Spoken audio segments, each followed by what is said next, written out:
I'm Michael Mondragon, graphic designer for Nerdy Connections. Today we're going to make lava in Photoshop.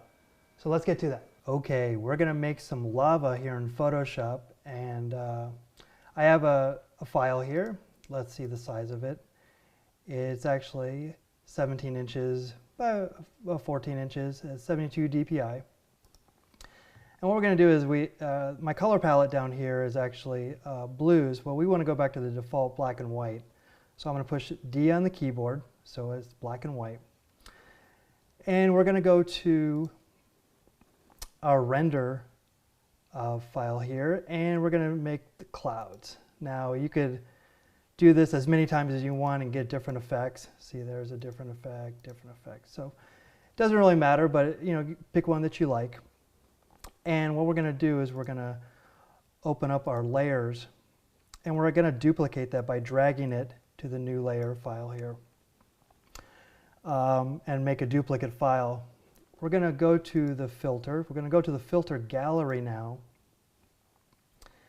and we have a lot to choose from here, but what we're going to choose is we're looking for this plastic wrap here. So we're going to actually get a really neat texture in here, and you can actually control the detail, the highlight strength, and the smoothness of it, and you just get to something that you think looks lava-ish. So we're going to do that right there. We're going to go back to that same filter gallery, and we're going to open up here, and we're going to actually look for the chrome. So we're going to take that same thing, and we're going to put some chrome on it, and that's going to make it a lot chunkier. And we can play around with the settings here as much as we want, and that's looking pretty lava-ish right there. So we're going to press OK, and there you go. So we actually have two layers here.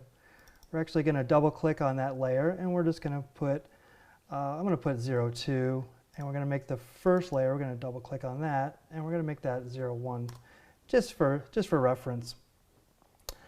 We're now going to go to the top layer and select that, and we're going to go down here to the adjustment layer. So we're going to create a new adjustment layer, and we're going to do the hue and saturation, and that's going to be a non-destructive layer on top. And what we're going to do is we're going to actually pull this over. We're actually going to make this, we're going to make the hue 25. We're going to punch that number in there. And then we're going to make the saturation, we're going to make that 100. And we're going to colorize it, actually. So what we're doing here is making that color in there. So there you go. There's like an orangey effect to all that. So what we're going to do next is we're going to make a new layer on top of that. We're going to go ahead, and now we're going to switch the colors. This black and white, we're actually going to double click on the black, and we're going to make this a really obvious yellow color. So we're going to make this 100 yellow. I like to use the CYMK sliders because I feel they're more accurate. And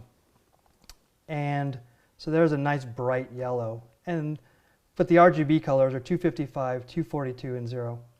So we're going to go OK. We're going to switch that color. We're going to go to the white color, and we're actually going to make this an orange color. So I'm going to make this 50, and I'm going to make this 100. So there you go. So now we're going to go back to that same clouds. We have a blank layer here. We can actually name that clouds.